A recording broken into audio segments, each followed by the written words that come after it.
Namo tassa bhagavato arahato samma sambuddhassa.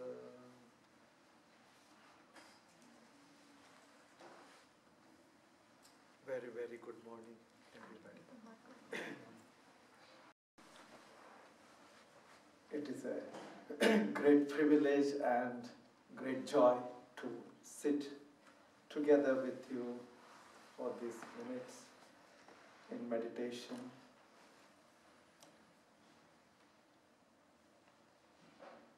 I come from Mahabodhi Buddha Vihara in South India, in a place called Bangalore.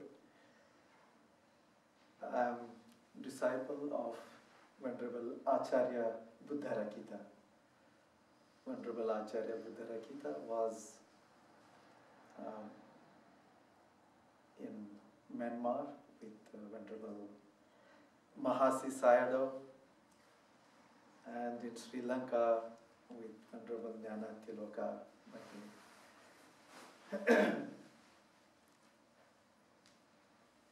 Today I would like to share a few words about one of the earliest discourses of the Buddha, which is called Aditya Pariyaya Sutta, the fire sermon. I think you have heard about it and you have read about it. The fire sermon is the third discourse of the Buddha.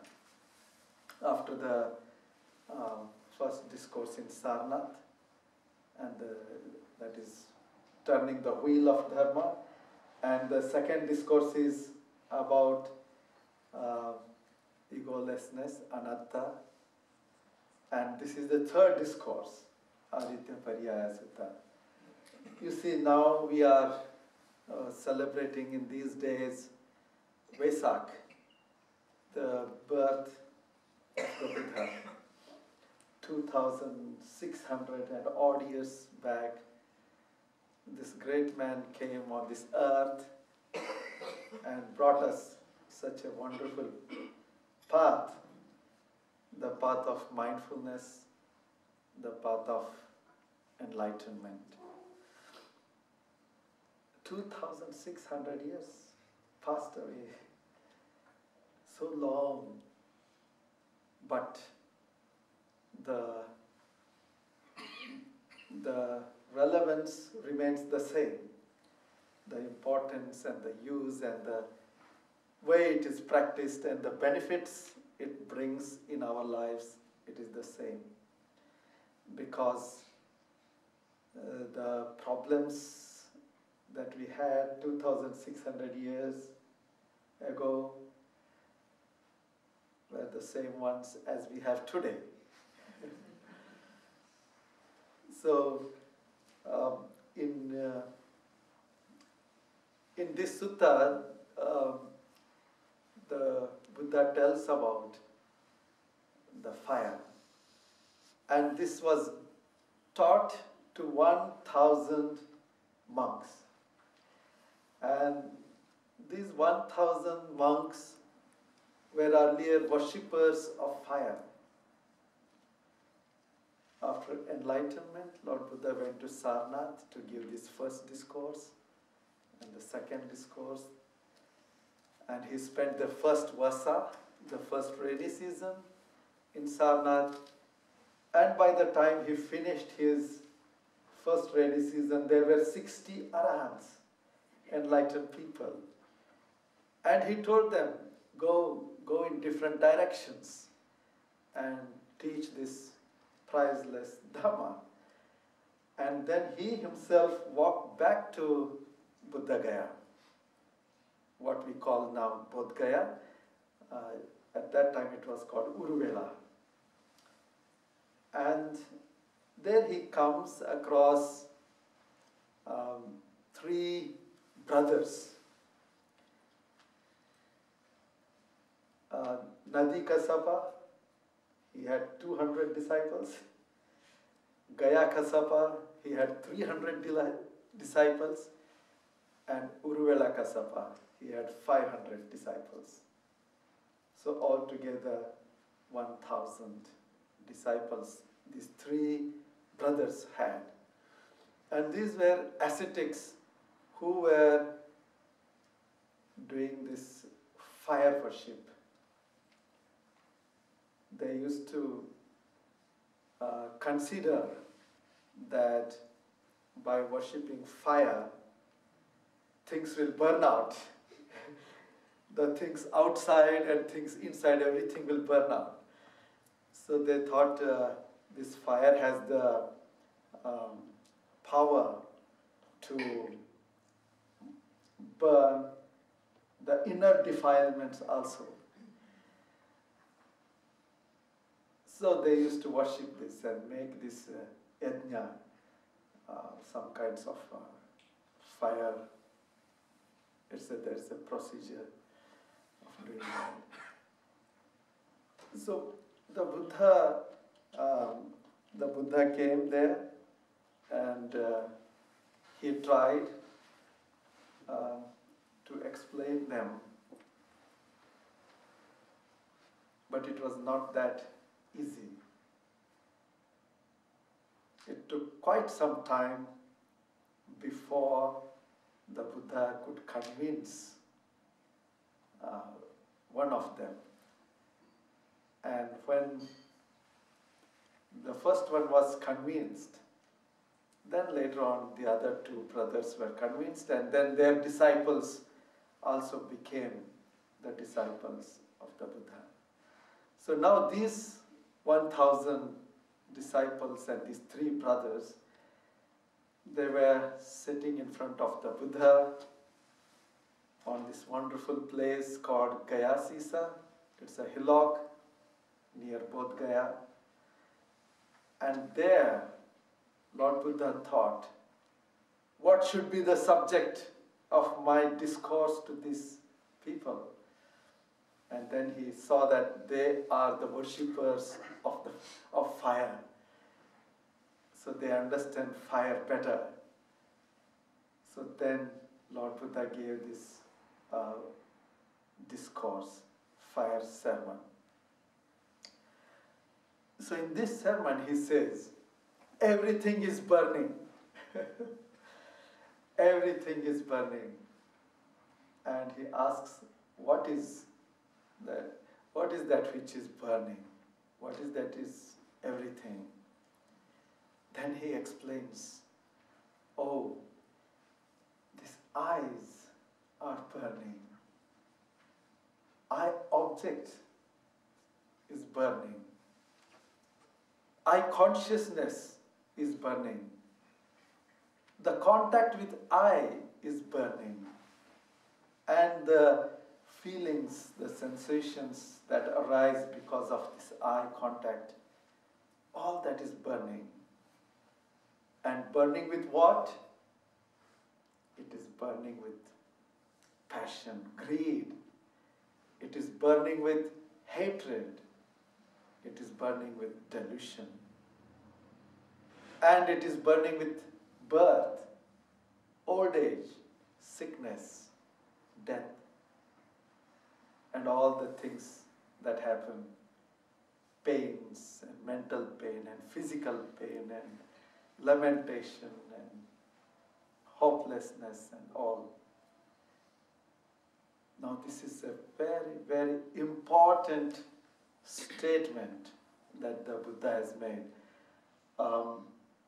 So also he continues to say that not only eyes but also ears, the same thing, ears and sound and ear consciousness and contact and feelings. So also nose, tongue, body and mind.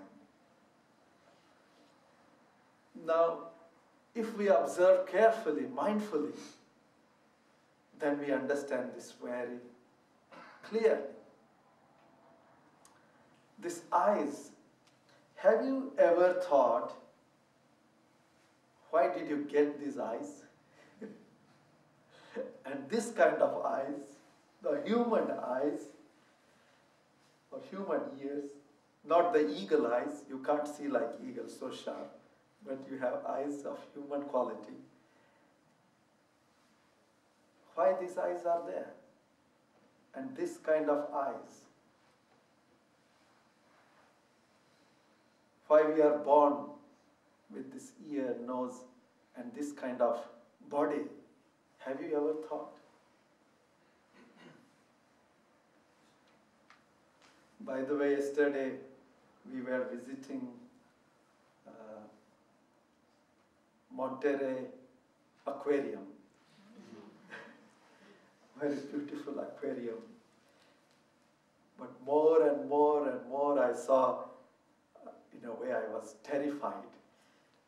Wow, what kind of living beings, such strange creatures and such strange bodies and such strange way of living, and living in water at depths, some even kilometers and kilometers down below the waters, dark waters.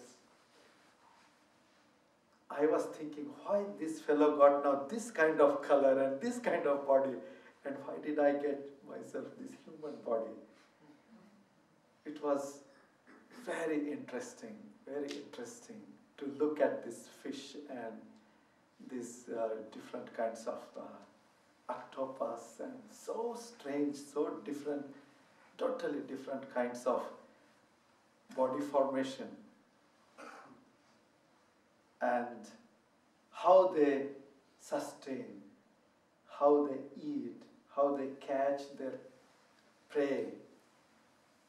It was very, very interesting. Ultimately, it boils down to craving. It is the craving, it is the attachment that has brought this. They are so comfort with that kind of body, that kind of sense faculties. Our body can't feel many things, but their bodies can feel in water many things, because they developed it because of craving, tanha, so that they can exist there. And they're comfortable. And they don't want to leave it. They want to continue. There is craving to continue. Just like we have craving with our bodies. Our comfort zone is this kind of body. This kind of eyes. Oh, we want these eyes. We want to open our eyes and look at the things. You just keep your eyes shut for one full day. How do you feel? Oh no, I want to open and see. That craving is there. So these eyes are burning with this tanha, with this craving of greed or hatred. Sometimes we don't want to see many things. Oh, that object, this object, we don't want. And then the minds, the states of mind that are produced because of this eye contact. Oh, sometimes we want, sometimes we don't want. And most of the time we are not even aware what is happening. Just with one sense faculty, what all the things that are happening in our life, it is unimaginable. And all it is because of our craving. Very rarely we use it for our wisdom. Most of the time we just flow in the big flood of likes and dislikes. That is where we need mindfulness. You know this very famous teaching of the Buddha to one person called Bahiya Daruchiriya. That fellow was sailing somewhere and his ship broke down and they all died, and somehow this man lands on a place, he survives, and then he didn't have any clothes, so he put on some leaves and barks, and the people there started thinking, oh, this fellow looks like a holy saint. So they started worshipping him. And when they started worshipping him, he thought, oh, I'm a holy saint. What a wonderful thing. And then they offered clothes, then he thought, no, I don't want clothes. If people are worshipping me, why should I wear these clothes?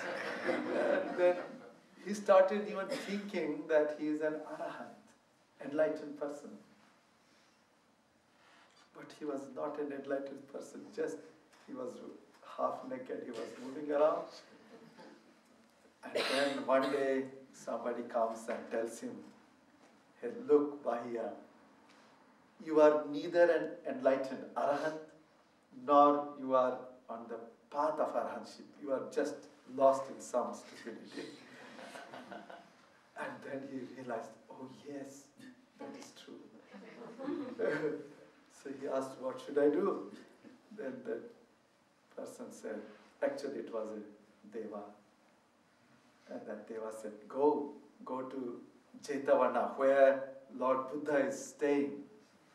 Go and learn something from the Buddha. That will help you. And then there was such a sense of urgency in him. He just decided to go, and he started running towards Jetavana. It's quite far away. And he comes there after running and walking day and night.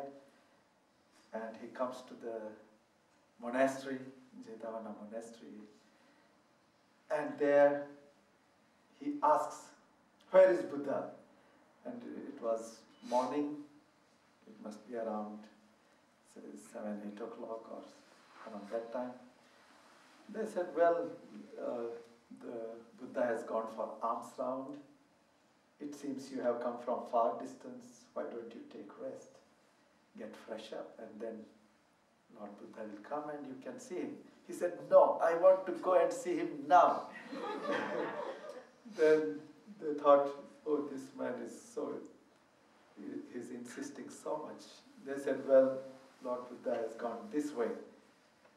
He ran into that street and he found out the Buddha, he was walking slowly with some disciples. He goes there to the Buddha and he says, oh Lord, please teach me something. Give me Dhamma.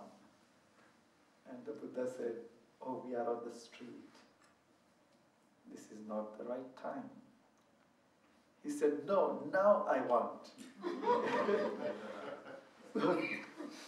Lord Buddha focused his mind on this person and he saw that he has some minutes left, then he will die. So the Buddha standing right on the street, he said, look, Bahiya, when there is seeing, be aware, just it is seeing.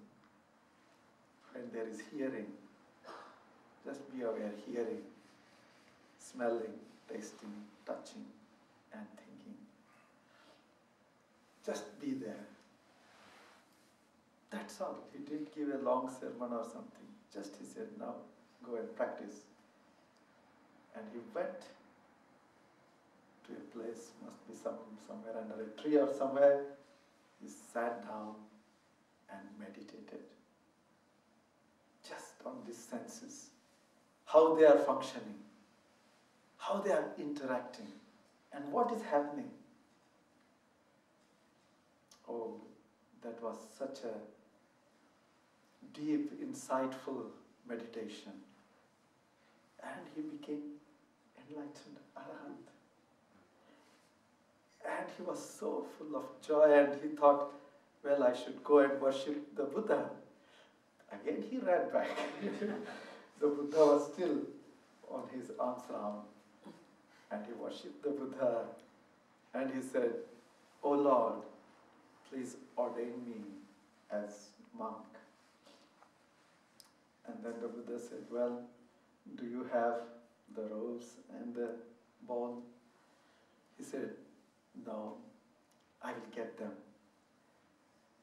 So he went to get robes and bowl, and then a bull came and just hit him and killed him. So he died, and he fell dead.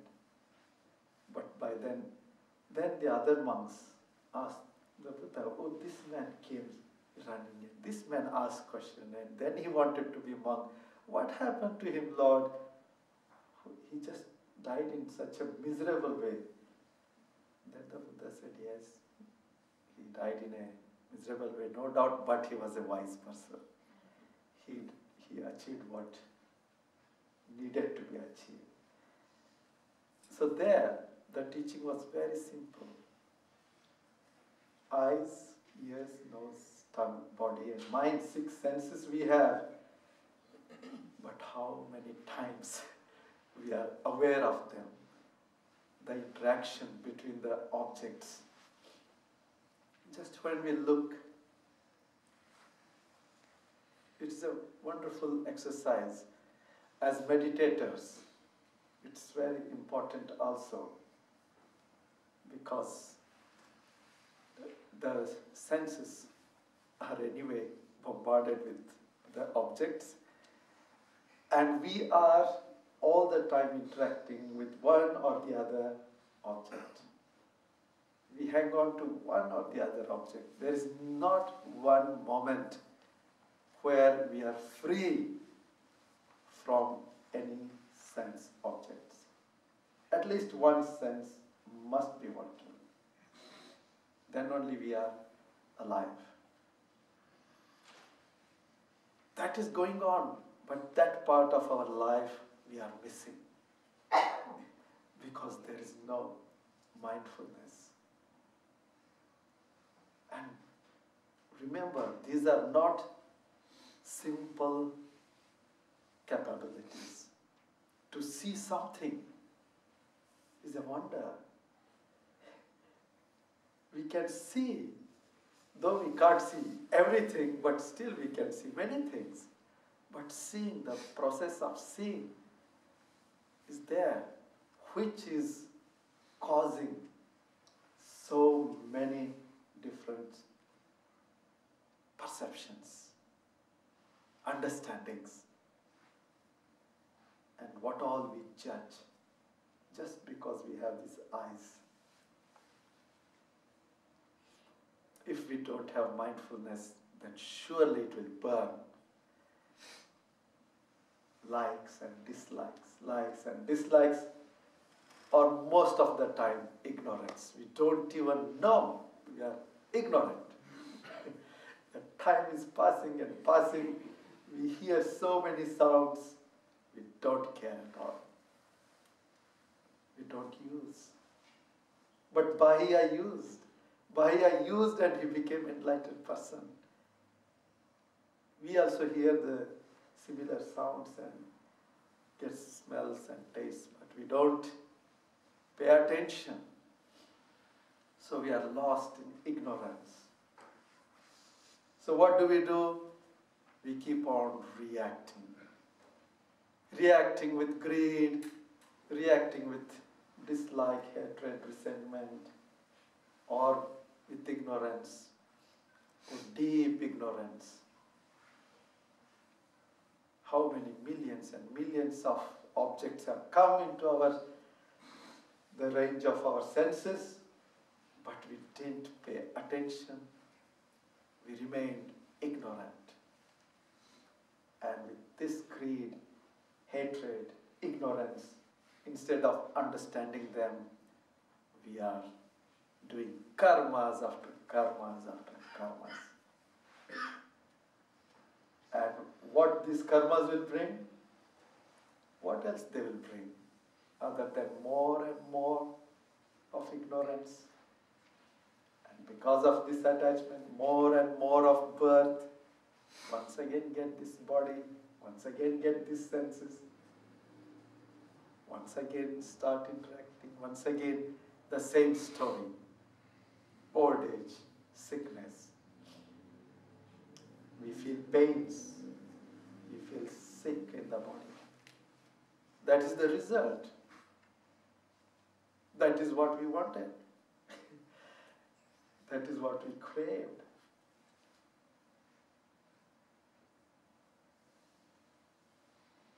We get what we crave and attach to.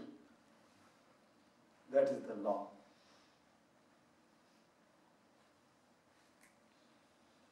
So the more and more craving, the more and more of this birth, and the same story, old age, sickness, in between lamentation, oh, I lost this person, I lost that beloved, this dear thing or that dear thing. Pain, grief, sometimes hopelessness. Oh, what can I do? I can't do. You don't feel confident yourself, even though you have all the potentialities to grow to the heights, the ultimate heights of wisdom and compassion, but still feel helpless, hopeless because of the life situations, because of ignorance. Oh, that is what is going on. So the Buddha said, eyes, ears, nose, tongue, body, they are burning because we are allowing them to burn all the time. We have this wonderful path now. So the Buddha said, when there is this eye contact, and you are aware, you know that, this is just a visual object. This is this, okay? Then your wisdom is working. Not greed or hatred. This is this. And the nature of everything inside, everything outside is impermanent. They are changing, changing, changing. You can see your own eyes, how many times there is eye interaction. It is changing, changing. Eye consciousness is changing. Perception is changing. Isn't it an immensely dynamic process, the life? So, when we understand this with wisdom, the path of enlightenment, we are walking on the path of enlightenment. The Dhammachakra, the wheel of Dharma is rolling. Otherwise, Dukkha Chakra, the wheel of suffering will roll. So it is up to us which wheel to roll on and on in our life. You are all so lucky people that you have this wonderful opportunity to hear the Dhamma. This life is so precious. Human life is very precious because human beings have this capacity. Yesterday, I was wondering again and again, looking at this fish and other beings, what capacity we have got, mental capacity to develop wisdom. Oh, that is lost in this animal world. And if we land there, my goodness, so difficult to come out. so difficult to come out. You know, Lord Buddha gives this example of this turtle inside the ocean, huge ocean. Just imagine a wooden plank with a hole inside. And then this turtle is blind.